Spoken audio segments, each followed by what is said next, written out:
Nice. So we're recording. We're just chilling. Good planning. Your cat disappeared. He's behind the curtain, just like There's the the Great cat. Oz. How's your cat doing, by the way? He's tired. Did he end up eating? He ate the crap food. But he ate. That's a win. Yes. All right, you ready to rock and roll? Sure. Episode 4 coming at you. This is Robby Bancroft, and I'm with my very special pal, Mary Motherfucking Bier is in the house. How you feeling tonight, Mary Bier? Hey, Robby B. So happy to be here. Okay, yeah, all right, yeah. We have overthought this a million times more than we should have, but we're here. We're making it happen. Here we are. Let's just get it out of the way. Why did this take us so long to get on the episodes together today, pal? It's okay because timing is everything. So we just had to go through all the things we went through to get right here. That's true. We had a socially distanced lunch today at your favorite restaurant.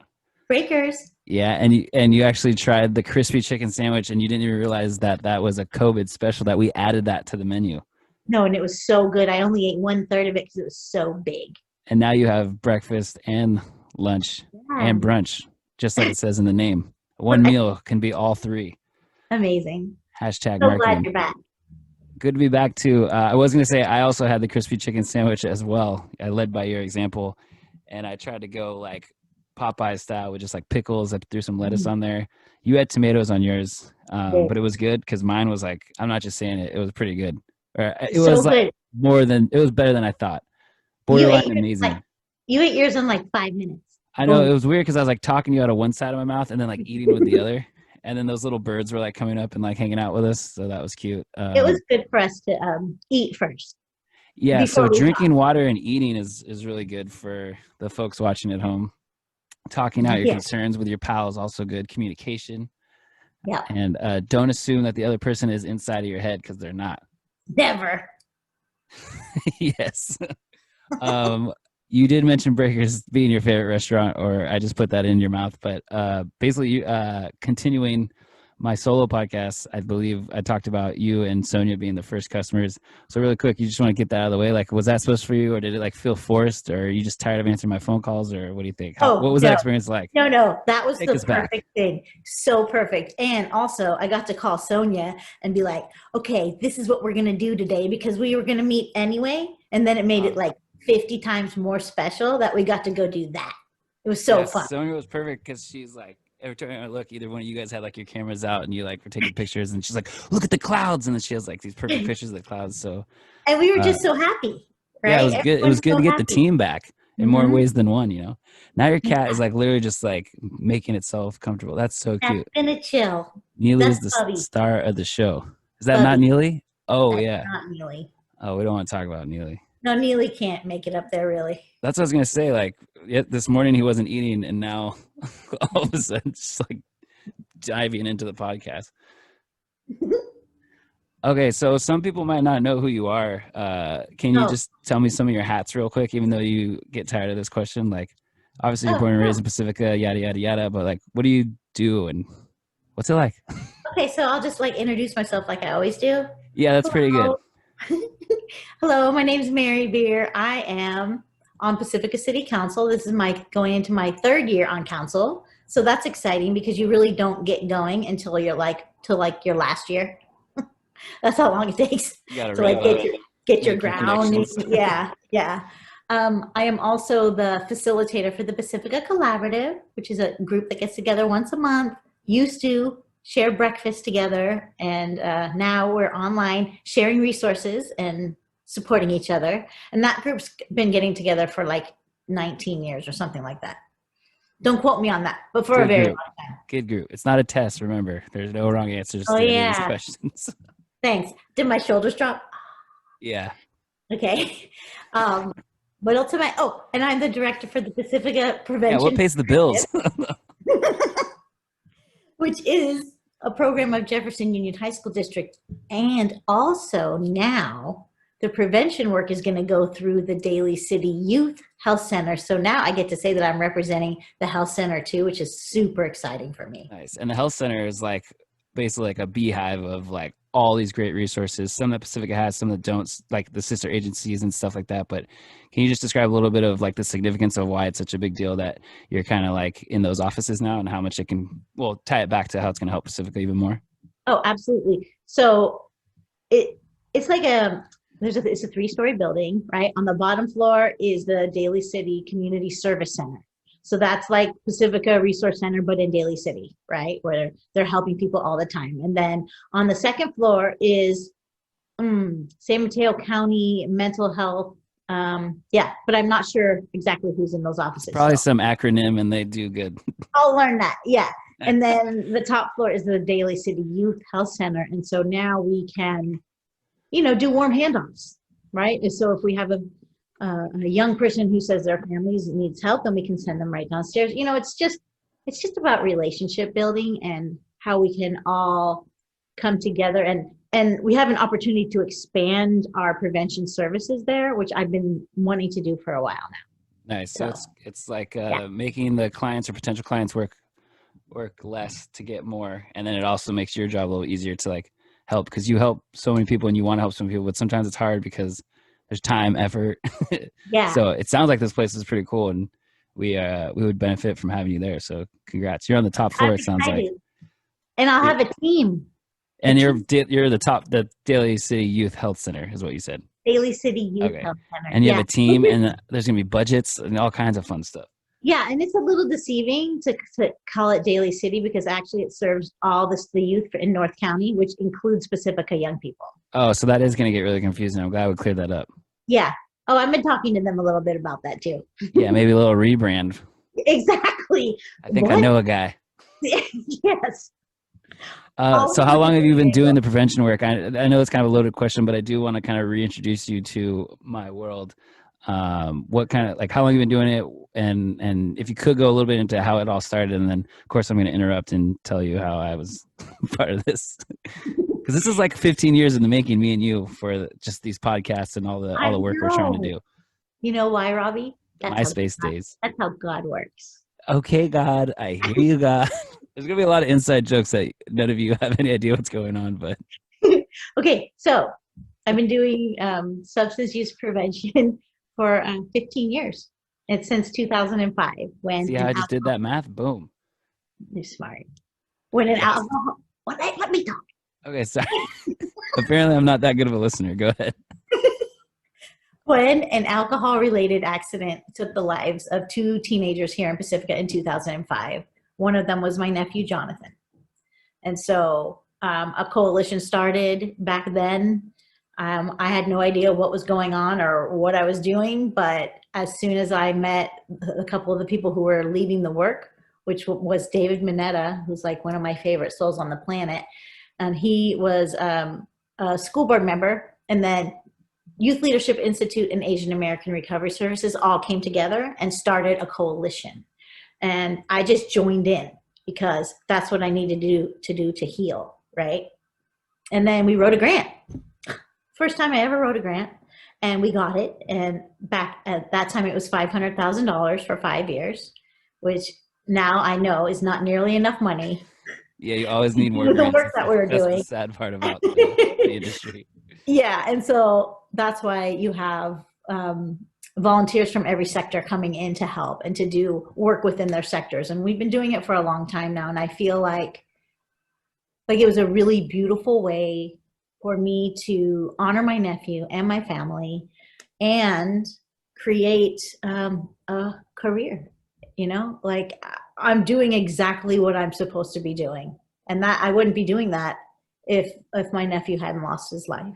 But yes, like unfortunate events kind of lead to your calling, so to speak. I thank him every day. What do you? So like, obviously, I was friends with Johnny. That's what I was alluding to, like us like knowing each other and stuff. But I don't think I ever met you until like later on. We, like you were like messaging me on MySpace, and I was like emailing you back, trying to do like band nights and stuff. You claim that one actually happened, but I'm not even sure if it did. But, it did. Like, I just wonder what he would think about all this, or I don't know. It's just like in a weird way, I feel like when I'm with you, it's like honoring him and just like all of everyone who's battled with this stuff, or just me and you when we get together. It's really like good for my mental health than yours, even though it's like stressful because it's like we're having 3 conversations all at the same time. Yeah. But that's what's cool about, having you on the podcast and kind of sharing that with everyone. And this could be like a moment in time that we could look back, because obviously it's not going to be the last time. No. Because we kind of had, well, we had like 2 failed podcasts before this. Hey, they didn't fail. Well, not failed. They just like, I never posted them, and I feel so bad. But it is. You said it. You never posted them. But what do you call it? Not fail, like failure to launch, though. No, people watched it. We had 2,000 people watch it. On what? Oh, wait, you're right. Okay, Yeah. I take that back. See, I was being too hard on myself, pal. So we used to have 2. We were gonna start 2 pals because because the Pacifica Television actually has like a radio podcast room. This is all before COVID, so we'd probably be in there doing this right now. It had a board, it had everything. You had to edit a little bit like afterwards, but it was literally a dream come true. I remember being so excited that this thing was here, and that no one knew what a podcast was. Like, it was just like I was talking to deaf ears in some social circles. But like Mary was like, okay, let's fucking do it, whatever. So like me, you, Kevin, we had Nicole on, like we were starting to get rolling. And then COVID kind of came out, so we were gonna like launch it with a couple episodes, maybe like seasonal. I was still trying to figure out how to host it and all these things, and this is while we're working 2-3 full-time jobs, so it's just like kind of like on the back burner, but always wanting us to do it, and we'd always get together and have a good time. So it was very therapeutic, even though maybe some of those episodes didn't post. But then when COVID hit, we were like, oh shit, pal, we need to do like emergency episodes, and then we called it Pandemic Pals. Right. And you're right. We posted 2 of those, and they did really well, and we did like fundraisers. So this could be like the impromptu third and final season finale of Pandemic Pals. Hopefully. Okay, so why don't you tell? Yeah, like, okay, then we'll come back once it's done. Yeah. But if this was going to be an update about the pandemic, let's go back to our last episode, March 17th. We were so young, we were so naive, and we were like, oh, there's a curfew, but we're just going to close for 2 weeks. Like, this is the last time we'll probably see each other in the same room, because like we can't do a podcast. Yeah, that was the first one. And then the second one, we were like, oh, check out Scott Morrow and all the Oh, wait, we did do a second one. You're right. Okay, so first one was like, oh, curfew, what's this COVID thing all about? And I thought it was funny that it had toilet paper and like, we're just sharing resources that are already around, but go to PRC, call your local food banks, like donate, give, support. Breakers is closing for 2 weeks. We'll see you in 2 weeks. And then the second one, what did we talk about then? Because it took a turn. We talked about the new health orders when he closed everything down. Okay, so then it got worse. It's not his fault when and he actually disagrees with so tell me about the second episode, and then we'll update people on what's going on right now. We actually like went through the health order, like kind of like paragraph by paragraph, and just talked about each spot in there, because it was so important, because people didn't understand. They did. Right? And we didn't fully understand either what was going to happen. No, it was almost like living in like a reality TV show, or like you're binging something and then this will end. We're like, dang, pal, oh my God, can you believe where we're at now? And then look where we are now. I know. I'm gonna try to look up because I'm sure you don't have his like post queued up. No, I don't. Okay. I don't have anything queued up, and you should be happy about that, or else I'd be like, I like you when you're unprepared. It feels more natural, to be honest. So second episode was like, hide your wife, hide your kids. Like, COVID's coming for everybody, but still not real. Like, was the tier system? Did we have colors yet? Oh no, that didn't come till much later. Yeah, because it was like the blueprint for reopening. So then there was then we were like, okay, we're shut down, but like modified services, no indoor, and then stuff started kind of opening up. Then they had these purple tier, orange tier, red tier, yellow, or is it red, orange, yellow? That's probably what it is. Purple, red, orange, yellow. Yellow being like, not that bad to go make out with strangers. It's okay. Purple is like what we're in now. Right. So welcome to Pandemic Pals, the episode inside of an episode. Boy, pal, do we have some a story for you. Okay, so this is the latest on the county, and then I want to get your reaction and then maybe what you're hearing in the community, because obviously you wear a lot of hats and you're kind of still out there, and I'm just like hiding, and now I'm at Breakers, but really just like podcast girlfriend Breakers, and then I sneak in a little Mary Bier here and there, but you're still zooming and booming, if you know what I'm saying. So November Yeah. 28th, huh? But our lives have changed a lot since then too. It You and I. has. Yeah. Do you want to get into that before or after this announcement? After. Okay. Yeah, let's do that. Yeah. You're right, Robby B.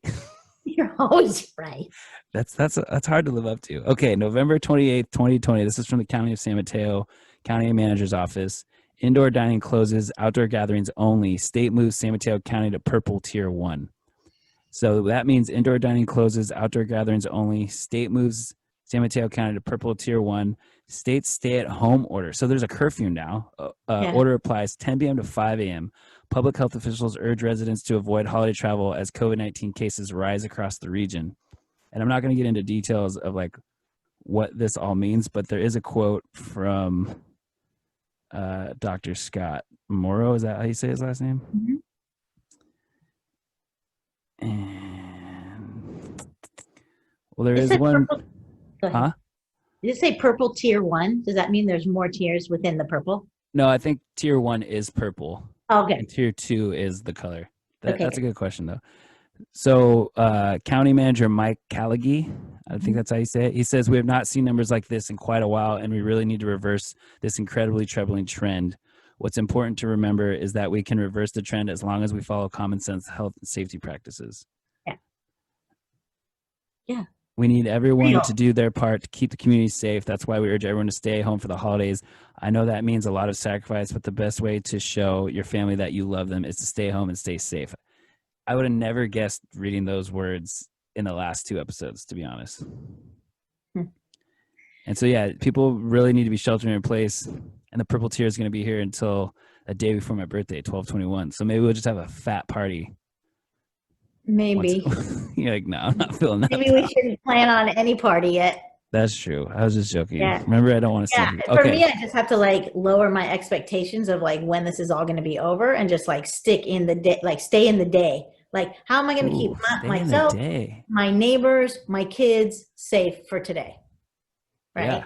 Instead of like thinking it's going to go away. Yeah, it's like the harder people are trying to fight the mask, or the harder they're trying to like think it's just going to go away. It's like almost the worse it gets. Yeah. Okay, so I found Dr. Scott Morrow. He's the county health officer. So he has his updates on the website. We're not going to bore you with everything, but he says we continue to advise against traveling and want to reinforce that testing provides only a point-in-time result. A test during the incubation period is too early to detect the virus during the infectious period.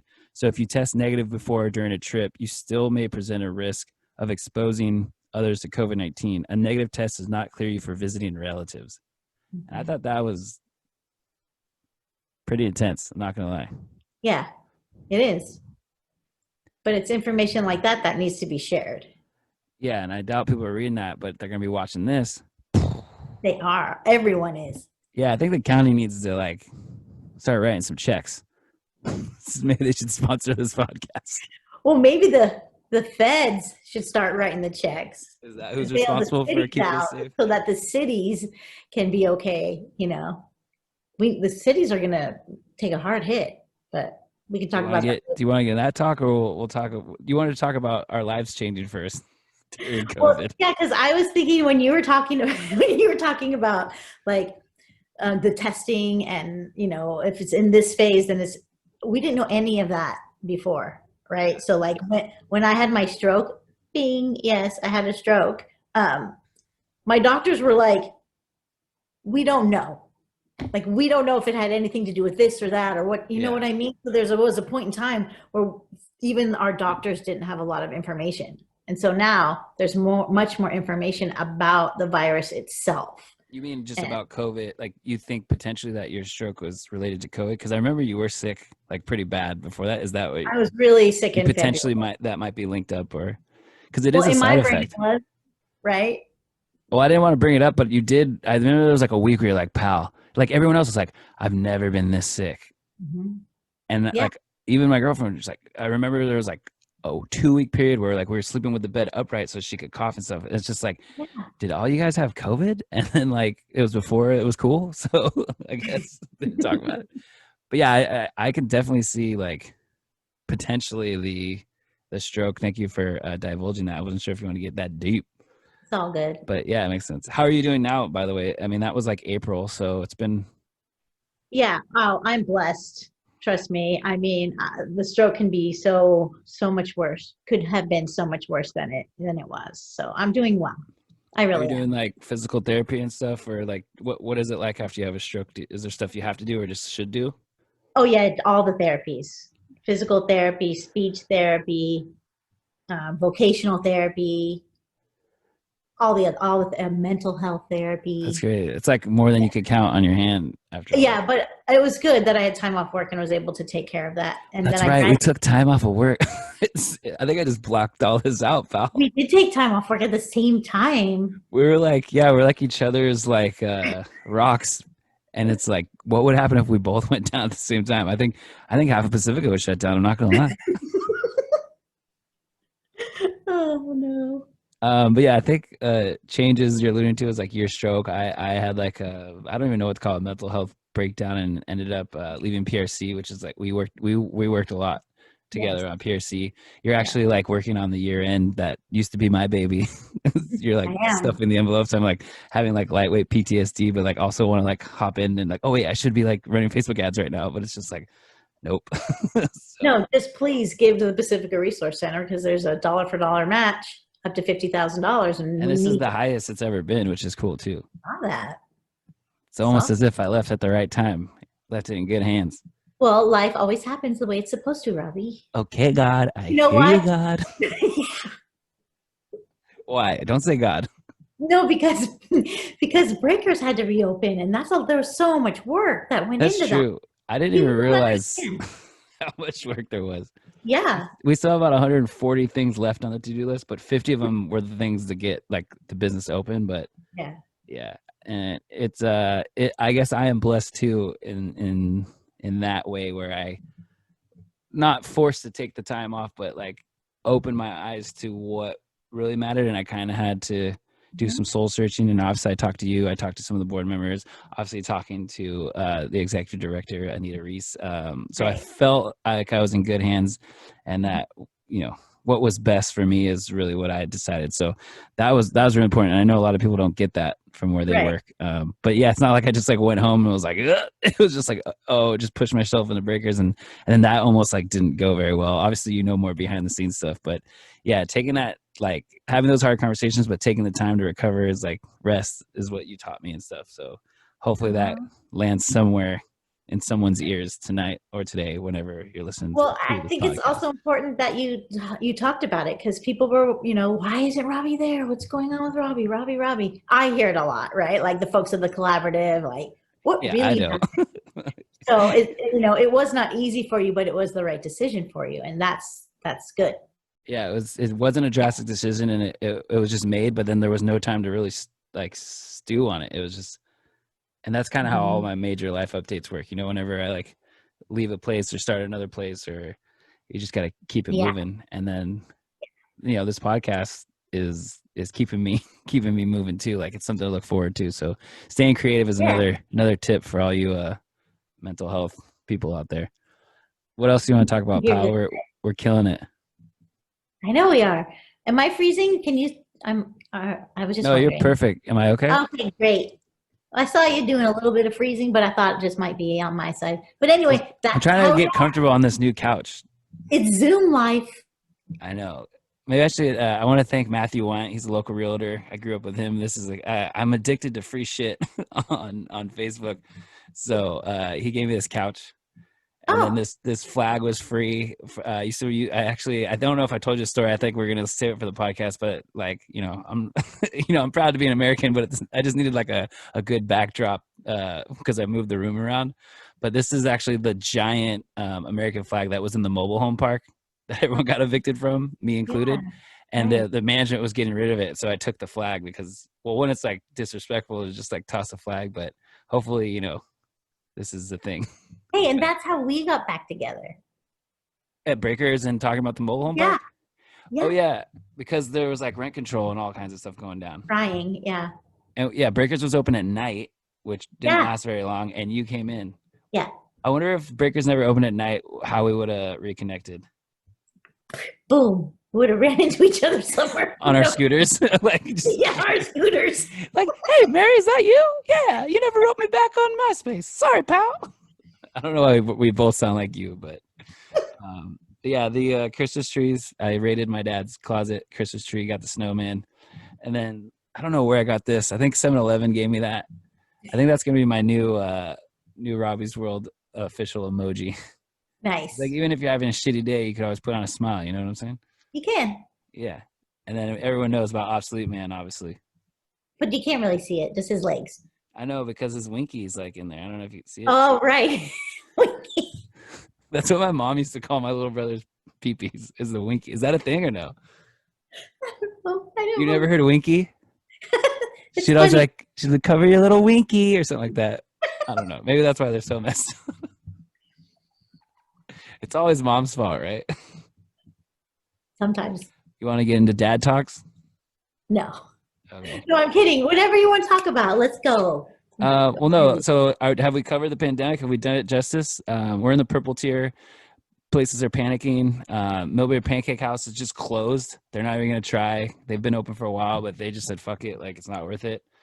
So they're closing for the rest of the year. They honestly, they've been in business like as long as Nick's or Mazzetti's. So they probably just needed a break, but needing a break is not as respected as like we can't fucking survive during COVID on this operation alone. But Right. who knows what the real story is? But I'm in the breakfast and lunch restaurant. So when I see a powerhouse like Millbury Pancake House shut the doors, I'm like, is something coming for Breakers? Or like, even like we're still in contact with people at Stacks and they're scrambling to figure stuff out. They closed their San Francisco store. They're thinking about opening up for dinner. And it's just like, I hope Breakers doesn't have to scramble like that. I know we're in Pacifica and people love us, but you never know. So Nick's was like the untouchable Nick's, and they're closed. And they have. Did you see the tent? And did you walk by it today?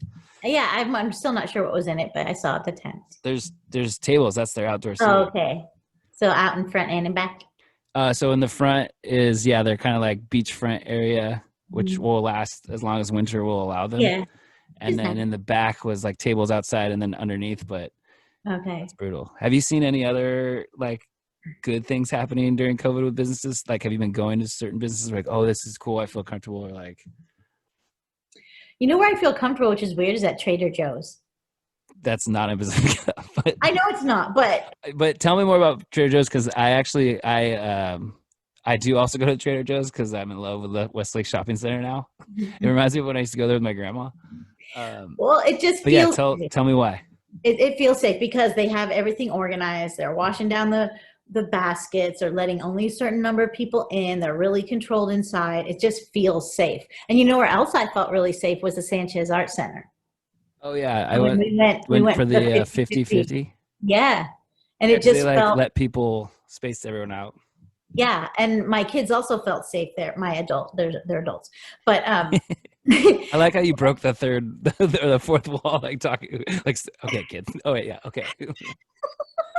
Yeah, your daughter's like 28 now, right? She is. That's crazy. God, I can't believe you had her when you were 13. What was that like? I know. It's amazing. It's a miracle that happened. I know. Yeah.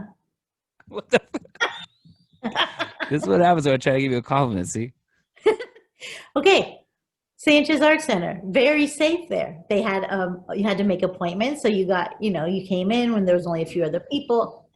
So I do think that folks are trying, Yeah, people are trying. Yeah. Something interesting I saw today. Take your city council hat off.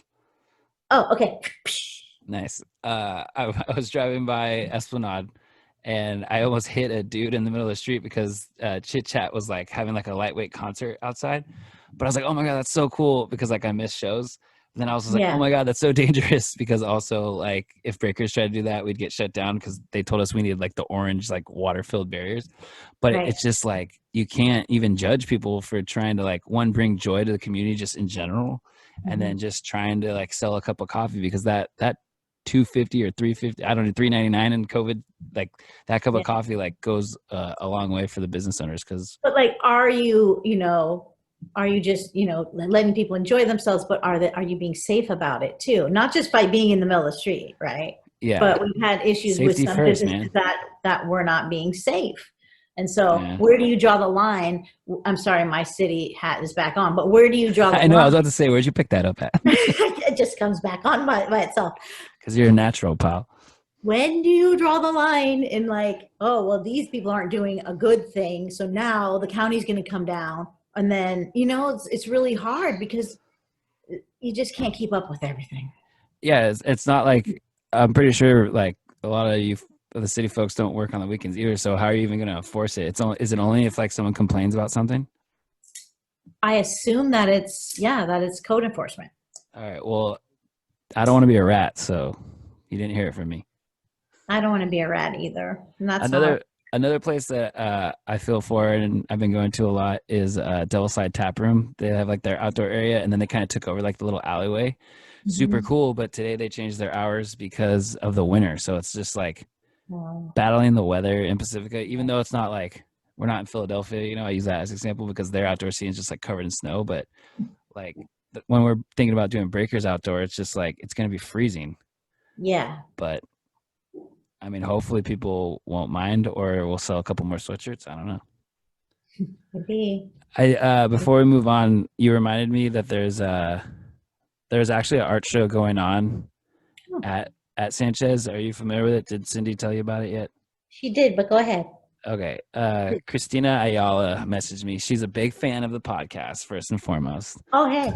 I have Hi, fans Christina. now. She'll love that shout out. But it says that right now the Art Guild Pacifica has their annual members show up. There are a lot of great people to chat with. Jerry Barish. He's the director, has a documentary about him. Cindy Abbott, obviously we know and love her, has been working on keeping the center open with all the safety measurements, which you just commented about. And Christina actually is an award. She won an award and has some stuff up in the gallery too. So she just reached out, and I told her I'd give her a shout out, and then one of these days get her or Cindy or all of them like on. So that's a good idea. On Robby's World, Yeah, it's kind of a big deal. People are requesting to be on. Though, like to be able to go and participate in the arts, because it fills your soul, makes you feel good. Can you see that? Is it focusing? Yeah, or no? I love her pufferfish. Okay, cool. So November 6th to December 13th, Art Guild of Pacifica members show. What you know about a pufferfish? That's what her name is. Who? Christina. She has a pufferfish? Pufferfish. That's like her art name. Oh. I'm not saying it right, but. That's cool that you know that. Yeah. Okay. I know her mom and dad. Oh, sweet. Yeah. 1220 Linamar Boulevard, Pacifica, California, Sanchez Art Center. Yeah. Go check it out. Great. I think that's it. SanchezArtCenter.org. Boom. Another ad. Not even getting paid for these. This is what it's all about. You know what I'm saying? Yeah. Sharing resources, connecting people. Neighbors. To enrich our community. Neighbors helping. Neighbors. Does not. Okay, so that was Pandemic Pals. Done. You want to put your city council hat back on, or you want to talk some more shit about something else? I'm telling you, it just sneaks up behind me and hops on my head, so it doesn't matter. Go ahead. Okay, well, I did send you a bunch of questions, but I know, and it freaked me out. I know. I need to get better about warning my guests on what they can experience. Yeah, because he sent me this list of questions, and I was like, "What is this? I don't have to study." I know. I feel like a lot of times hanging out with me makes you feel like you have to study, but then I just want you to be yourself, so you don't. You don't have to study, pal. What? Was there 5 or 10 questions? Wait. What? Post-stroke, I do have to study and be. Tell me more. Because if I'm not prepared, then I will lose my words and start stuttering a little bit, and then I don't do well responding to that. I don't cope well when that happens. Yeah, I mean, that would make me self-conscious as a mother. Yeah. Has that been happening a lot? Obviously, you're in city council meetings for 18 hours, which I hate. It's terrible. It really is. Tell us how you really feel. Let's peel back some layers here. Okay, well, the last meeting was from 5 p.m. until midnight. Is that normal though? Is that what happens in other Well, I places? certainly hope it's not going to be normal because if it is, it's not going to be good for any of our health, for one. And Yeah. it's not going to be good for our community because we're making decisions too late at night when our brains aren't working all the way. Yeah, and then us at home trying to participate, like we're like, no, we got shit to do today. Yeah, Well, when you're exactly. mayor, maybe you can change that shit. Mayor Beer. Okay, I'm looking at like 25 questions. I definitely want to. I don't want to go over all these, but is there any that like jumped out, and then I'll like cherry pick a few. Well, yeah. Okay, so there was the one about defunding the police. Okay, so the question, and these are not for me. I'm gonna tell you the process, even though you already know. But then, hopefully, like my next guest will watch this in preparation for their episode, and they'll know that what I'm trying to do is just get like a Q&A going from the audience. But since we don't have that large of an audience yet, I'll text like friends of ours who like will throw some like curveballs at you here and there, maybe some softballs. I don't know what I'm gonna get, and then I send Yeah. them to you just to get a feel for where we're headed.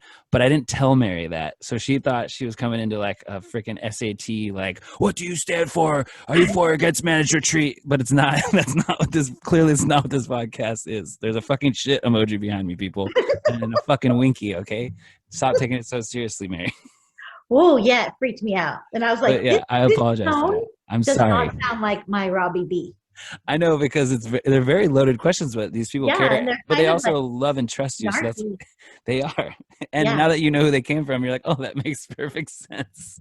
I'm not saying those people are snarky. No, they are. That's why they all come to Breakers, because I feed them, and then we're not cranky anymore. Okay, let's just get right into it. The police budget in Pacifica is 1/3 the annual budget. When the new city council sits down to fiscally review what the city needs to thrive, will there be a serious conversation about reallocating funds from the police department into services that can better help our most vulnerable population? It's a beautiful question, and my response falls back to COVID because our cities are going to take such a huge hit, and we don't know what that's going to look like. We have no idea how we're going to have to make cuts or how much or what the deficit's going to be. It's like this great big unknown. So before we can even start talking or thinking about taking money away from different departments, we're going to have to make sure that the city has enough money to run, right? To continue all the infrastructure and all the True. services.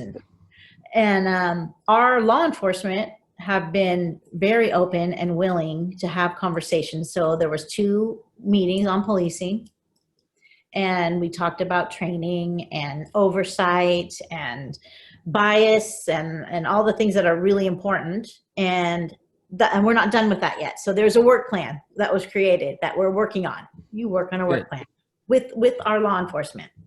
And you do things one thing at a time while you have respect for the work that they are doing in our community, right? I know that things are changing all over, and we have to roll with that and change with it. But we also have to consider who we are, where we are, how much money we have, which is nothing compared to other police departments. Look it up, okay? Anyway. And also You just got a little sassy there. I like it. Yeah. Also, there's a new relationship formed between who we love, Nicole Yarbrough's Episode 2, Nicole Yarbrough, her social Project. unity project folks are creating a new relationship with our police officers too, with the chief. And so those conversations are going to lead to actions too, a little at a time, and building relationships. And I'm so happy that they have chosen to step back and build a relationship and then move towards change, because that's how it works. Then we defund them. I'm just kidding. I'm just kidding. Hey, cool. Whatever you guys say. I got an American flag. Something. I don't know. But no, I love your answers, and it's funny because I went back and I watched Tiger's episode, and then I also watched Nicole's, and now having you on, like they're all kind of linked, and the theme seems to be like, if we want change, we got to work together. We at least got to give it a chance, to bring these sides together, because it can't just be us versus them. Whether we're getting manipulated by the media and all the crazy conspiracy theory, but deep down inside, when you have something going on between you and your next door neighbor, you can't fight fire with fire. No. Or else you're going to burn. Everything is about relationships. Everything we do. period. That's where it starts and ends with Yeah. relationships. And by the way, shout out to Tiger. Congratulations. I cannot wait to serve with you. So it's official. Yeah. I think In so. my mind, it is. It's not the Pacifica City third yet, Council. We have yeah. a beer. We have a tiger. I can't wait to do your guys' merch. It's gonna be like a tiger holding like a beer can or something. I don't know. We got to come up with better nicknames for the other three, by the way, so they can have stickers or something. I'm just happy that he got elected because he's kind, for starters, and he's smart, and he looks at the whole picture, and that's what we need. That's what we need. And he cares a lot. I mean, he puts a lot of time into this, more than I think the only other person I know who puts more time in this is you. And then I just kind of like get the runoff. Well, and it'll give folks a chance to know him and not just his name, which I look forward to having more people see the good work that he does. That's true. I feel like the name's working for him though, because it makes you curious, and then they're like, oh, and then they like learn and like, oh, you know what I mean? I saw a lot of that, virtually and digitally. Okay, so I appreciate you bringing up the police one. Was there any other from that little group, or did you want to get into? Yeah, I think there was a question about the Sharp Park specific plan. Oh yeah, let me go down to that.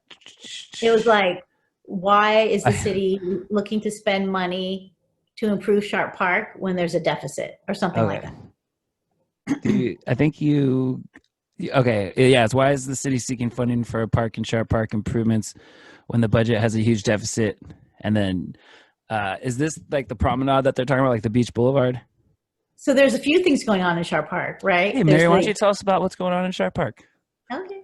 So there's the beach Boulevard. I had to change into shorts. It was so hot. Sorry. I am wearing pants. Okay, let me step back 1 sec. Okay, we'll start with the Sharp Park specific plan. Yeah.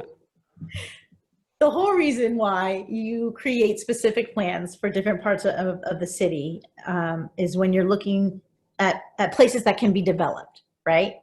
Like you wouldn't do a specific plan for Valleymar because there really isn't an option to do infill development, like for housing or whatever, right? So you look at the different areas in town and where you can do specific plans. So we are in the process of creating the Sharp Park specific plan so that the land use policies can all be in place to encourage development in the future. So you don't create a specific plan because you're looking for money. It's better to have a plan when you go to look for grants and things in the future, but that's not the main reason why you do it. You do it so that the policies are in place. So in the future, when people come in and say, hey, I want to buy that empty lot on the corner of whatever in Palmetto, then they'll be able to do a little more because the land use policies will match the development. Everything's like up to date, so you can like actually sit at the table with those folks rather than scrambling, I guess it kind of sounds like. Well, also, our general plan is still from 1980, so it's very outdated, and you can't. That's why I always say it's like Pacifica's in the 80s. Now you've confirmed. Can't keep falling back on a general plan that's from the 80s. You just can't. And so, the Sharp Park specific plan is part of our general plan update, right? Which includes the local coastal plan. Okay, and so it's not specifically looking for funds. It's just being prepared to preparing to look or receive. And it's preparing for the changes that can come in the future. I like it. I like it too. Are they gonna like put is it the thing we voted on for like the different sculptor, like the different like types of play structure? It's like where. Okay, so that's different. Yeah, no, that's actually a grant. Okay, so it's like there's the Sharp Park specific plan, and then there's the Beach Boulevard. There's the promenade, which is going to have an overhaul because there's grant funding for that. So that's where the sculptures and the exercise equipment things, but I think they changed their mind about the exercise equipment. But anyway, that's going to get wiped out in 3 years. Well, and then there's the Beach Boulevard Okay, I'll go back. The Beach Boulevard Infrastructure Resiliency Project. And that's the seawall. That's the seawall. That's the sea level rise. SLR, so I don't trigger anyone. And so We're in the process of doing community workshops. The next one is on December 3rd, I think at 6 p.m. That's awesome. So there's a lot happening in Sharp Park. That's where they're trying to get like Palmetto and like Main Street going, and Yeah. there's areas to build up, and seems like everyone for the most part is green on that area. Tiger is on the plan commission, so he talked a little bit about that in the first Okay, episode. good. So Yeah. yeah, Well, we'll I see mean, what I happens. think there's folks in the community that are a little frightened of someone coming in and building a 55-foot building that's not going to fit in with the the nature of the community, like of the houses around it and the small beachside community that it is. And so I understand that fear, but it's not and it's my hope that the developments that come through, if any, because we're hopefully going to tie them to affordable housing. And when you tie development to affordable housing, there's not a lot of developers that want to come in and do that, right? Yeah, So there's so all these. we're bringing it pretty specific. So if we do get any bites, hopefully it's gonna make Hopefully they're going to most build a people happy. beautiful building that will fit in with the neighborhood and that we can take a look at before anything even happens. So Yeah. having the specific plan doesn't mean that there's a developer just waiting to come in, right? That's true. So A plan doesn't automatically mean like the action and the development. It's yeah, just good to have a yeah, plan. yeah. And so that's why, there is a lot of fear around those big, giant, ugly buildings, and I don't blame them, right? Yeah, I mean, no one is opposed. I don't think anyone's trying to like do that, but like, yeah, a lot of people in Pacifica like don't want to be Menlo Atherton light, and then a lot of people in Pacifica are like, no, we need that too. But when that happens, people are getting priced out. We eat that for breakfast. That like more than half Pacifica is eligible for services at this point. And I know the PRC, because I still talk to a few of them, is like seeing more and more people. Like some people have like $10,000 rents left to pay. So like, what are these folks supposed to do? So it's like a 500% increase in services. That's brutal. 500% increase. Yeah. And so yeah, it's like it's worse than the recession, but we didn't see that one. Well, I guess that was the first recession of my lifetime, but this one's like going to be even worse. So hopefully we learned what to do in an emergency situation like that. Yeah. Was there other questions from that came up? I don't really see. Oh. I don't really want to talk about sea level rise unless you do. It's not necessary right now. Park. Yeah. So what are like the hot topics? Like what's been on the recent agendas, and like any major decisions been made? So there've been a lot of appeals. Appeals are exhausting and they're really hard to vote on. They just are, because they go from the planning commission to us. And half the time we're not qualified to make those decisions. Like our planning commission is way more qualified to make a land use decision than we are, because that's what they do all the time. And so when it comes to us, that makes it really difficult to make those decisions. Very draining thing to do. Verizon is coming up on Monday night. That's a big topic. Again, a lot of fear in the community about putting. These are the 5G pole, like 5G poles. Yes, single cell antennas, and I think I said that right. But yeah, there's a lot of fear around that, and a lot of strings that tie up local governments. Yeah, that's too bad. Yeah, but we'll be talking a lot about that on Monday night. So where can people go if they want to like really dive into this more and like learn about the city and what's going on? Where's like the one in general, you mean? Yeah, or just like, okay, I don't want to turn this into a whole like what's up with Pacifica podcast, but like if you sign up where's for the most there you go, most up-to-date info is where? Sign up for Connect Pacifica, and you can get the newsletter that goes out, and it's really good and it covers everything. And so it gives you all the links of all the things you can go to learn about what's going on. I don't know. Do you just go to the city's website You just go to Connect Pacifica, right? Yeah, you want to double check that, and I'll look for another question, because that's actually a huge one. Because that's the city manager will send out like it's basically like a Pacifica newsletter. So if you want to just keep track of like the high level stuff happening in Pacifica, that would be the way to do it. Do you want to talk about the biggest problem and what Pacifica needs, or do you want to talk about you take care of so many? How do you take care of yourself? Oh yeah. Connect with Pacifica. You go to the city website, cityofpacifica.org. Government city manager. Anyway, you'll find it. Cool. Cityofpacifica.org. Connect with Pacifica. what it says right here. Are you comfortable telling me what Pacifica's biggest problems are and what it needs the most? Sure. Okay. In my opinion, Yes. what Pacifica's problems are.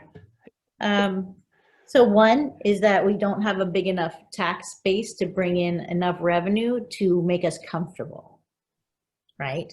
Because we don't have Those dollar ceremony. bills. We don't have ceremony. We don't have Genentech. We don't have Google. You know, we don't have a big tax revenue base, and that hurts us in the long run. So there's always a money issue. There's always going to be a money issue if we don't have the revenue. Well said. And, you know, our former assistant city manager, Lorenzo Hines, was able to leave. When he left us with a balanced budget. And so we're hoping that the new person who comes in is going to be able to do the same thing. So there's a position to get filled there. Yeah, it's not like a bunch of money's coming in. Actually, it's like, you know, COVID is going to take a lot out. So. Well, exactly. And we don't know what that's going to look like. So that's problems. Money. That's a problem. Yeah. And so what can we do in Pacifica to solve that? Just like shop local, or like what? Well, shop local always helps. I mean, how do we solve that? Cut down your trips to Trader Joe's to once a month, and if you shop at grocery outlet and Safeway. Ideas to bring additional revenue into the community, then that's great, right? I think the city needs a podcast, but they need a communications budget, and I know the governments don't have that. So yeah, maybe I'm gonna start selling Pacifica merch and donating it to the Economic Development Committee or something like. Yeah, the Economic Development Committee is a good place to start. So. Okay, what else? It's hard for me to say how to solve the problems because it's so scary. Like because I don't know what it's going to look like. Just spend as much money as you can locally. I think that like any economic development manager will tell you that. Shop local. Yeah, like, try to keep the businesses open. Yeah. Don't go over the hill as much as you used to, please. Yeah. Any other things constructively that Pacifica may have to work on? Yes. So we don't have enough affordable housing. We don't have enough housing, period, right? There's regional housing numbers that we have to meet that we have not even put a dent in, and there could be consequences for not meeting those numbers. So housing, whether it's affordable or moderate or market rate, we need all of those things. You know, in my opinion, we need as much low-income housing as we can possibly get. But then we have to have places to develop that. Yeah. And then we have to have community support around that, right? So if you have a community that gets up in arms about workforce housing being built in their neighborhoods, and they come out and they're like, we can't have this in our neighborhoods and I don't understand that. Why would you not want your teachers to be able to live in your neighborhood? Because of traffic, Mary. You didn't know that? Well, okay, traffic. I think people are and health and safety. There's an underlying fear about people who live in low income housing, like they're just not, you know, they're going to wreck the neighborhood or something. Yeah. And so there's an attitude there. There's an attitude around homelessness, which we haven't even hit on yet. I was saving that one for last, and then we'll keep going. Yeah, and just in general, like we don't want this in our neighborhood, and they call that NIMBYism, right? Not in my backyard. Yeah. There's a lot of that. Whether people want to admit it or not is another thing. But if you try to build in any community, in any little section of our city, people are going to get mad. They're going to have something to say about it. Yeah, and that's okay because that's not the only place this is happening, right? It's happening everywhere. Totally. It's hard. Change is hard. And when it has to do with money. We're trying to get the whole country on the same page right now. So it's like a little trying to get communities on the same page. True. So. That's true. Do you want to give us a brief update? I mean, on like the homelessness issue, I'm noticing like some signs that were up are down now, but what's going on with the oversized vehicle ban and how can we help? I'm not sure about the signage. I don't know about the signage right now, but I can always find out information and come back to you like at the next podcast or whatever. Yeah. You're good about at that. The oversized vehicle ordinance itself, because there are tickets, being placed on oversized vehicles. We're hoping that it's all oversized vehicles and not just targeting folks in their motorhomes. I trust that our law enforcement is not targeting folks who are living in their motorhomes. Yeah.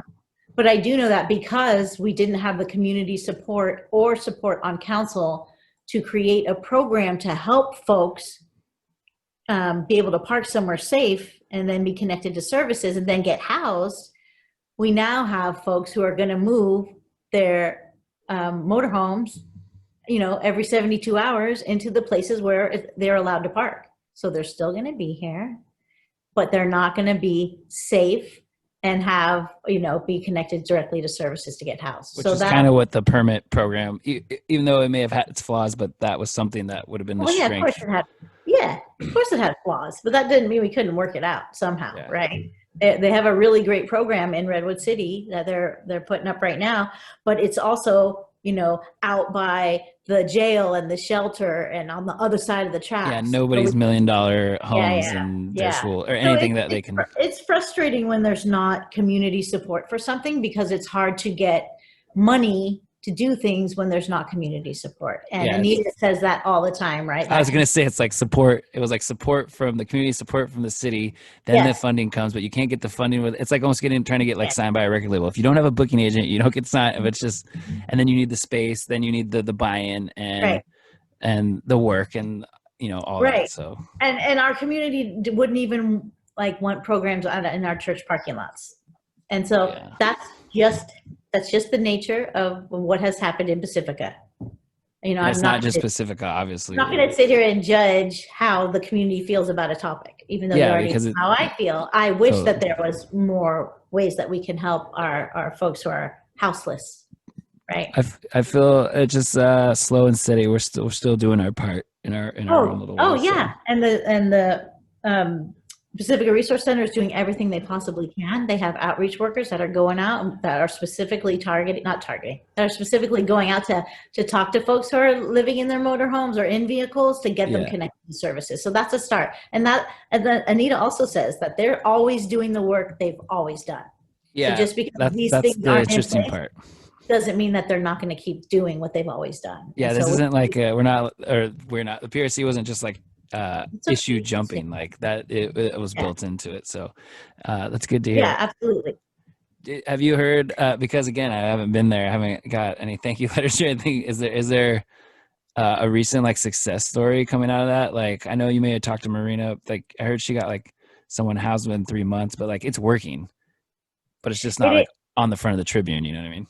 Well, and it's not the only service that the Resource Center does. So if folks are out there saying that, the Resource Center's failed at what they think it's not true, for starters. Yeah, it's not the only thing. No, and it does take time to get people housed, but it's very possible, and it's happened, and it keeps happening, right? Yeah. A friend of mine just got a voucher in an apartment in by McDonald's. And they went through the Resource Center? Yeah. Took a long time, but they kept at it, and they, stayed with their case manager, and they did what they had to do, and it wasn't comfortable. It wasn't comfortable at all. Is this person used to getting services, or is this a new step for them, or what was there? No, they're used to getting services. Okay, so but it still takes. It's so many different things. It's not a one size fits all, obviously. Right. Especially being on the coast, it takes longer too. With the pandemic, it's allowed the county to really take a look at the Project Home Key and Project Room Key. I don't know if you've heard about those, where they're. Is that the Half Moon Bay 2 hotels are being bought or something in there?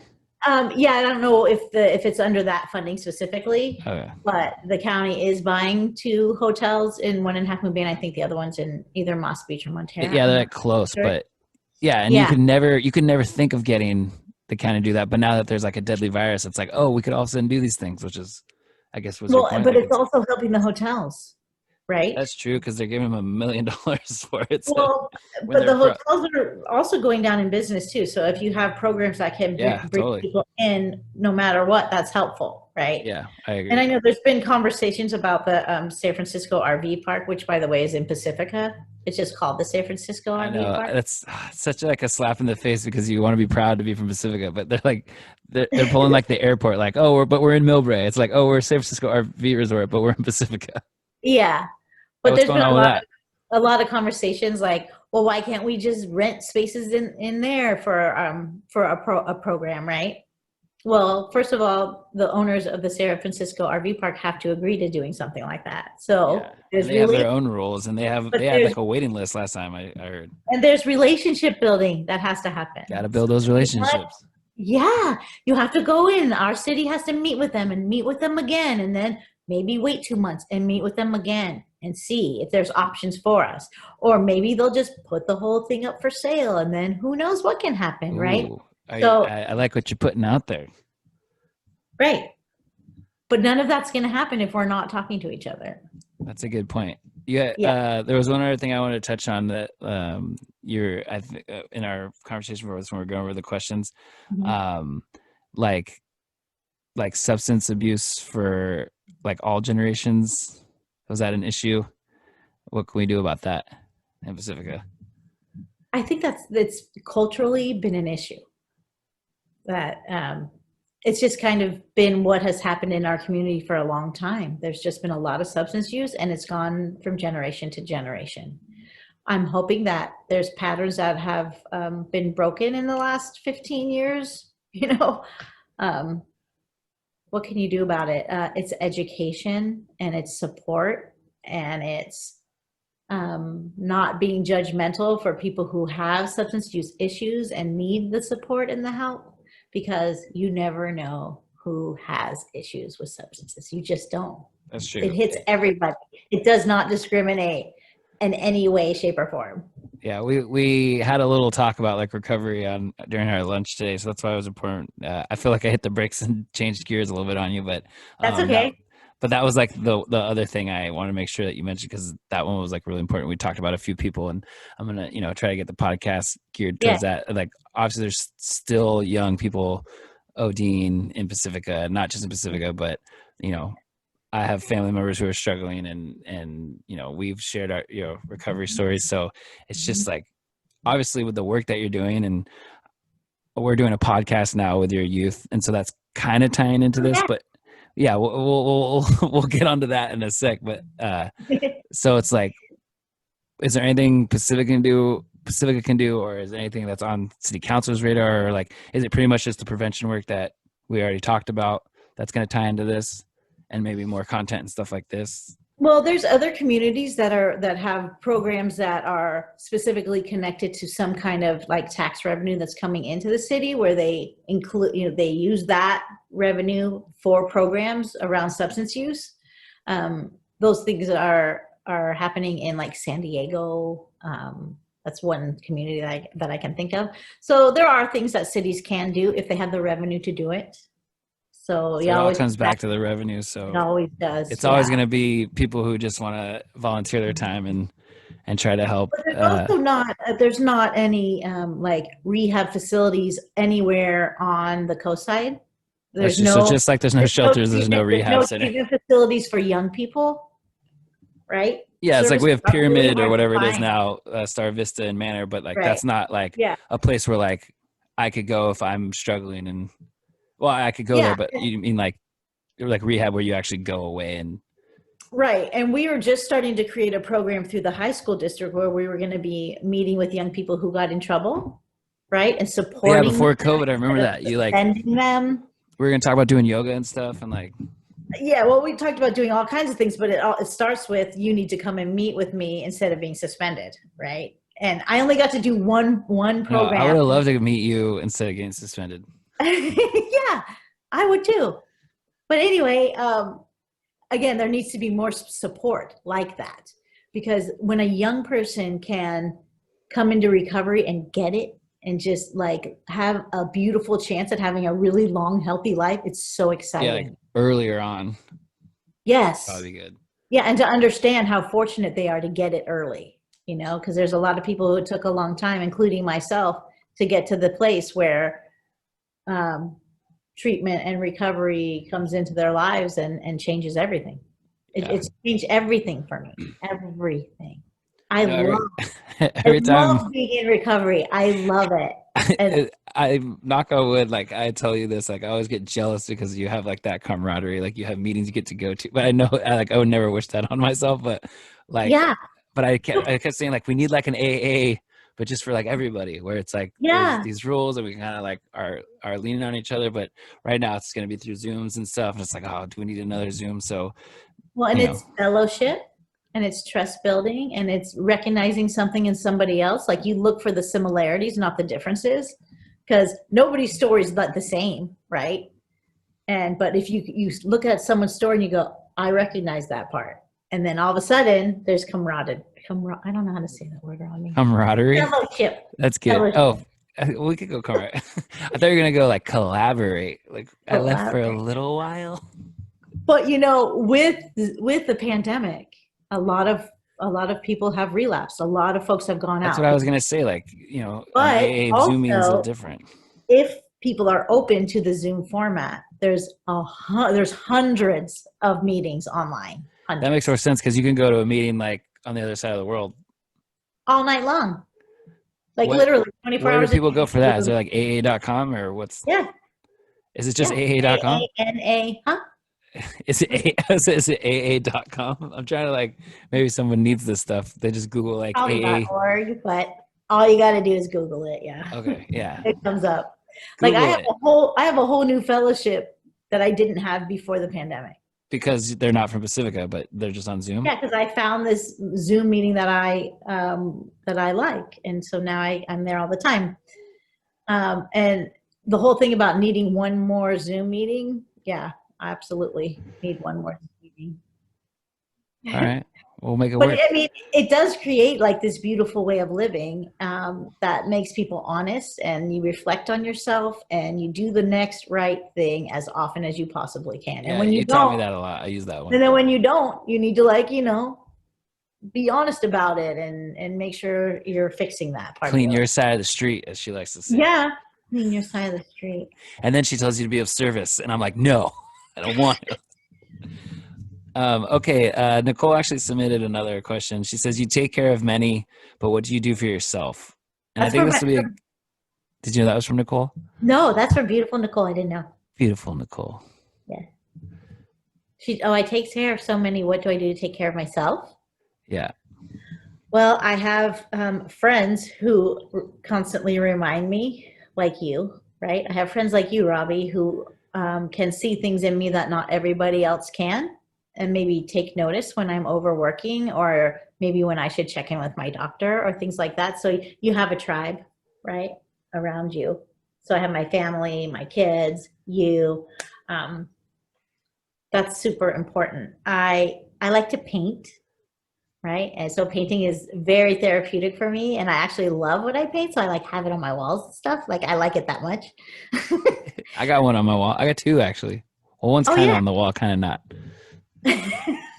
Don't tell me that. It moves around. Anyway, yeah. And then there's, keeping your body, like doing yoga. I have a brand new scooter with big fat tires that you have to blow up, really cool new scooter. I know, I might get one. I'm not going to lie.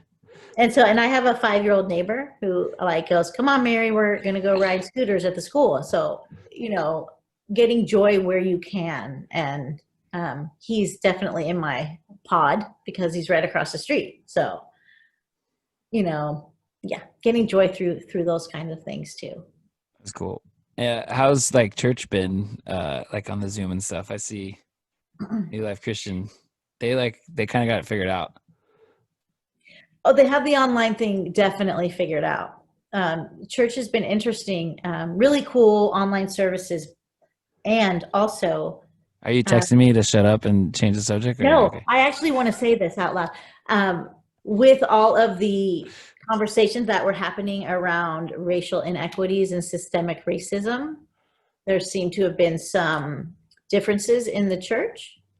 And it's been really hard for our pastor to kind of work through, how can you have these difficult conversations and make sure that folks who maybe don't feel the same way are not feeling like left out of church, right? If you're talking about racism during your sermons and things. So that's been really hard on our church. And I hope. Yeah, Jonathan Markham, I'll have him on, but I feel like he handled it okay. Kind of dug in a little, but also communicated, and that's hard. Yeah, I think he dug in, and then all of a sudden he had to back off, and that he didn't. I mean, what do you do? Oh, I didn't know that. I Like just remember the like our dig in. country. I It's guess I like haven't our been paying attention. Yeah, but it's like our country, right? There's so much division. So there's political Yeah. division and ideas around racism where folks are like, we're not supposed to be talking about that in church. It's like, what would Why Jesus do? I mean, Exactly, obviously, right? I'm You not get that right down to religious, it. but That's that would be exactly my right. response. So I'm hoping that that there can be some unity, but I don't know what's going to happen with all of that. Have I bored you enough with all these questions, or is there any more that like jumped out? You never bore me. Well, have I bored the listeners enough? Or I feel like Oh, this is a lot of good information, but it's very niche. But I feel like a lot of people are from Pacifica, or people lately have been watching who aren't from or are from Pacifica but had to move, so they've been yeah. like enjoying this. So I'm sure they'll like this uptake. And I think there's a lot of people who just like to listen to you and me. That's true. I've been Yes. told that I have a soothing voice and that me and you get along very well.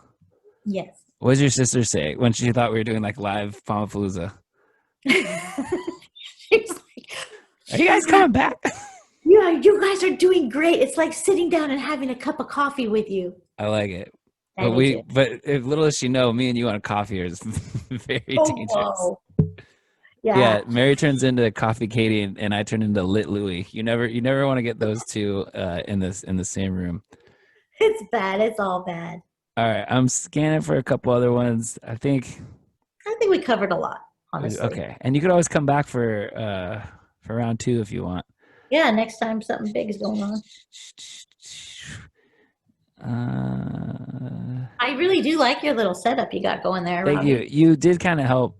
I So I did. want to give you a shout out. You rearranged some stuff for me, and then you're like a master tree light hanger.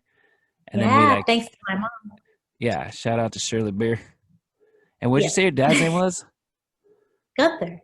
Gunther. That's so cool. I only know Gunther from Adventure Time. I don't think you watch Adventure Time though, do you? No, Okay. the Gunther little Suds Beer. Gunther Suds beer. Suds came much later. Trust me. Oh, I bet. After what he's been through, you told me a little bit like, damn. Yeah. Spoiler alert, Mary's first generation beer. Okay, this was a good one. This is from Jen Sixer, actually. So we'll kind of Oh, round out with these two. So obviously, people should know by now. I was involved in your campaign. I had a hand in some of the branding and the online stuff. And my girlfriend, graphic designer, she came up. She consulted with you and came up with your branding profile. And she this did. beautiful pelican came out of Pelican. yeah. And so I was really impressed, and apparently everyone was too. Even David Canepa was like, oh yeah, you got a good logo, you're gonna win. Which You're is gonna like the kind win. of shit I say. So shout out to David Canepa, I guess. Yeah, But yeah, can you tell us about the significance of the pelican, absolutely. and then say hi to Steph at home? Hi, Steph at home. So I grew up in Ballymar, and I grew up with a whole bunch of boys. I had my one best friend, Nancy, who's still my best friend, who lived a little farther away, but she wasn't part of this group of boys and me. So there was a whole bunch of boys and me. And we we called ourselves the Pelicans, and I have no idea why. That's None. the end of the Like it story. just Thanks, like Steph. no, but I don't even remember how it started, but it just stayed with us forever. So there was like, well, you're not a pelican, so you can't come to our party. Like literally like that when there's like big parties because Rich Bucky's a pelican. Yeah, Shout he's out to a Rich gorilla Bucky. pelican. He's a rare The breed of gorilla gorilla pelican. pelican. Yeah, no, it was territorial. And so it Yeah, was and like it just the stayed with Valley Mara cool kid pelicans, basically. the back of Valleymar. Oh, so there's 2 different Valley Mars? Oh my god! And you're a front Valley Mar head now. So did you like No, yeah, betray your people? yeah, no, but it didn't last Okay, for so now long. it's I just mean, you the just rep pelican Valley lasts. Mar. The pelican lasts, but I don't know what's happening with the young people today. Yeah. Well, your daughter's in Valley Mar too. Is she deeper? Technically she's deep back of the Valley Mar, or no? No, she's in the front. Is she? But Oh, she's anyway, closer to the front than you. yeah, 1 block. Oh, all right. Well, But I used to anyway, chill at so that red house once or twice. like my whole life, I always had pelicans everywhere because of that. Because it Okay. was Well, I like hope you're satisfied with that story. it became like part of who I am. Like Yeah. it was my safety. Like they took care of me. and they made sure that everyone was nice to me or whatever. It was just where I was cared for. And you should see these group of people. Like, we couldn't have been more different. We were all completely just. Clearly one's gorilla rich. So you just start right Yeah. there, and then you have Mary Bier, and then you just everyone in between. Everyone in between, yeah. But I do remember during your campaign when we posted the Pelican, like people were coming out of nowhere, like, "Oh, the Pelican!" Like, so like people got it, and then other people just thought it was cool because they knew. Pacifica. And then it was also a nod to my mom. Did I know Because that? Why? I don't know. But the week before my mom died, my mom wrote a letter to the editor of Pacifica, and she talked about the Pelican Patrol, and Did I know that? you know how they fly, Yeah. right? So she talked about the Pelican Patrol in her letter to the editor. So it was also a nod to her, and so a lot of people noticed that too, because they know. I They knew my vaguely mom. remember that. I know that she talked about Robin Crawford. She did. She loved Robin Crawford. What's not to love? I know. I love Robin too. And we miss him. Did you know he moved? Well, obviously you did. No, I talked to him. Can you tell him I said hi? I can. Yes. Cool. Yeah. Anyway, that's the story, and I don't know if I made it as cute as it really was. No, but it was good. I like it. Are you ever thinking about getting it tattooed on your body? yeah, maybe. Okay. Maybe. I Can got we a make couple tattoos. Can we make merch with it? When Yeah, can we make let's merch? do that. Let's do that. Can you still be city council while we make merch, or you have to wait? I don't know. I'll talk to the city attorney about Yeah, I that. want like a dad hat like this, but it'll be like maybe like burnt orange with just like the Pelican. Yeah, And that'd then be on great. the back it'll say, "We want beer." We want beer. Don't stop. Anyway, one more question from Okay. Definator. I just made that up. Any stories about growing up in Pacifica? Like, are there places that you used to go as a kid that you still go to? And then I'd like you to just talk about your family business too, and then we'll wrap it up with some final words. My family business? You mean my mom and dad? Yeah. Oh, okay. But first, what do you remember most as a kid, and do you still go there in Pacifica? And then talk about your family Yeah, this business. is horrible, but this is one of the things I remember the most. When I was little and we would go to the library in Sharp Park, I'd have to get out of my car and I'd have to plug my nose and run as fast as I could to get into the library because it smelled so bad in Sharp Park. And that's why like Sharp Park has always got like the bad rap because it stunk so bad there for so long. I remember that because that didn't change until I was super bad. And now that's in Valleymar, or it kind of smells, or no? No, it doesn't smell anymore. It's maybe you can smell just a little at the end when it comes into the ocean at Rockaway. Yeah, but it's definitely not as bad as Sharp Park used to be. Oh no, it was disgusting. Like PU. So you used to like go to the library as a kid? Yeah, my That's mom super loved the cute. library. Oh yeah, there's like no Yeah. internet and shit. Not sorry. No, Like, but it's the same library I know it looks exactly the Mind same. you. Paula was probably working there at the same time too. Just with the same like rugs and like the same. yeah, like the mildew, and Mhm. I do Yeah. remember going to that library. It was just like up on that hill, and I had to like walk my bike up. It was Yeah. a lot of effort. Okay, Yeah. so the library is one of your fondest memories. Well, And and I went to Terra Nova, so I have a lot of memories specifically in the gym there because I played sports. Yeah. Nice. So that was always. I've had all Terra Nova grads. Maybe I got to switch it up a little bit. Yeah, you might want to get someone for Oceana. You get Mike Krez.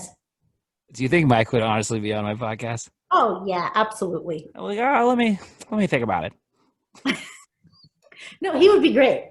All right, Mike. We're the Perez same age. We graduated the same year. That's like my Uncle Mike. You know that, right? Kinda, sorta, Kinda. in a weird way. Like No, a couple branches broke off the tree, and then Uncle Mike. I didn't know. Okay. Okay. You own a butcher shop. Does everyone know that? Your parents owned a butcher shop? It was in Adobe? No, it was a very long time ago. But yeah, my parents had the Adobe butcher shop for 20 years. Probably more than that, but yeah, for a very long time. In the Adobe Plaza, where the nail salon is. So you grew up like cutting meat and stuff?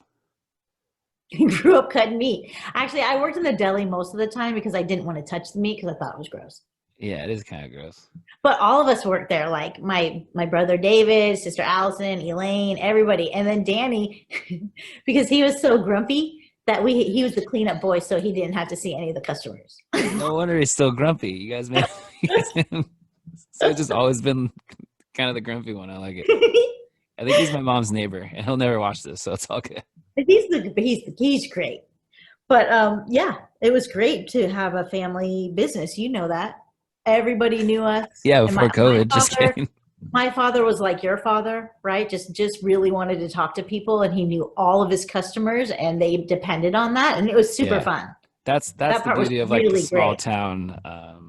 That's the Yeah. thing that my dad missed the most. I heard him talking to a couple of guests. He's like, "I'm just glad to be back to talk to you." It's just like he was so overwhelmed with like, it makes you who you are, right? Yeah, the connection, the relationships. It's everything you've been talking about this whole time. See, it all goes back to relationships. What do you hope to experience, achieve, or just what do you see until the next time you're on this? What are your hopes and dreams?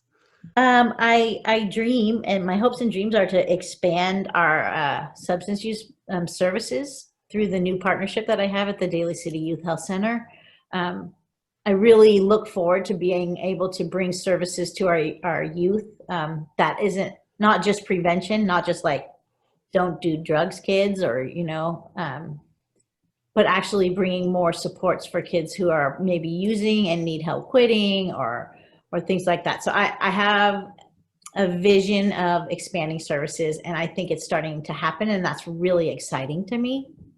And I haven't been excited about my work for a little bit now because it's hard work, and my big grant closed that I had when Johnny died. And so it was like this chapter of my life kind of closed with it. And so this new chapter is looking pretty good. So I'm excited about that.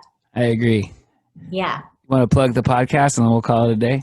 Oh my God. Yeah. So our Be the Change Youth Coalition, part of the Pacifica Prevention Partnership, is currently working on a podcast. Now, mind you, these kids were, juniors and seniors when the pandemic hit. So they went through the whole gamut of they were angry, they were sad, all those things. And then they put it all in, and now they created a podcast. It's Always Something. It's called It's Always Something. One hell of a name. Always Something. And you should see the logo that beautiful Jen made. It's so awesome. Anyway, they're getting pretty good at it, and it's fun to hear their evolution. So please check it out and let us know if you did. I actually want to have one or two of them on the show, so thank you for introducing them. Should. I won't get a word in for sure, but that's probably a good thing. But yeah, Google It's Always Something podcast, the BTC, it's the Youth Coalition. I consulted behind the scenes on early episodes, but now they don't even need me, which is like good but bad. So now they don't need me either. I know. I noticed really the last episode they just went, and then I saw like the text messages going back and forth. So I was like, oh, I guess they're fine. But yeah, I'm super proud and honored to be a part of that. That was super cool. So shout out to them, the whole crew. And yeah, if there's anything that I didn't ask Mary or that you want to talk about, let's keep this going. I'm going to try to get an episode out a week. Mary you're always welcome on. Same with Nicole. And I keep putting off the dad episode, but that's coming soon. Is there something specific that you think me and my dad should talk about once we're on camera together? Oh, I don't love. Just talk about love. What's it like loving each other? How have you loved each other your entire lives? I don't even fucking know, man. It's all about love, Robby. Yeah, I concur. Mary Bier, okay. I freaking love you, pal. I freaking love you too, a lot. Final words for the people at home. Give it to me. That's it. Peace. Peace. Love. Bye. So. Bye. Wait, I'm going to end this, but you're still going to be on. Don't leave. Okay. And I think I'm going to have like an outro going. So it's like outro over us. Or maybe not. Maybe this kid sing. I'm going to try to step it up a little bit. Maybe get an editor. You don't know. All right. Maybe. Peace.